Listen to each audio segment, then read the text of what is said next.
Hoy Diana, nakikipag-date rin lang ako sa'yo para magstay ako dito sa katawan ko. Kasi hindi na ako makatagal sa amoy ng vanilang yan. Nasusuka ako.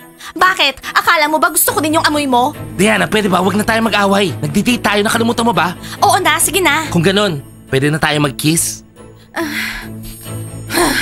Okay, sige na, kiss. Hello baby Diana. Good luck Marcus.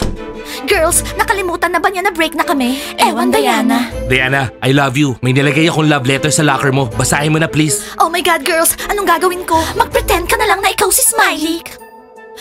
Marcos, wag kang lumuhod dyan. Hindi pa kami naging okay ni Diana. Ako pa rin si Smiley. Umalis ka na dyan. Ano? Anong ibig mo sabihin?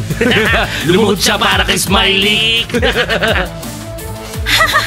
Makinig ka, Marcos. As soon as bumalik si Diana sa katawan niya, tatawagan ka niya, huwag kang mag-alala. Alam mo Smiley, girlfriend ko si Diana. Kaya kung binabalak mo siyang balikan, tigilan mo na. Guys, tara na nga.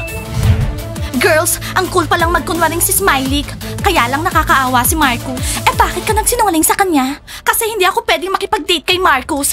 Paano kung bigla kami nag-switch bodies ulit ni Smiley dahil doon? Ayoko na mangyari. Hooray! Hooray! Hooray! Smiley, masaya ako nakabalik ka na. Oo pare, ikwento mo. Paano ka nakabalik sa katawan mo? Wala, sabi ko mag-date ulit kami. Tapos natulog kami. Pagising namin, yun na, nakabalik na kami sa katawan namin. Yes! Yeah! Nandito na ulit yung team captain natin. Wow, ang saya ng mga basketball players. Oo nga, parang kayo. Bakit? Hindi ba kayo masaya na bumalik ako, ha? Super happy!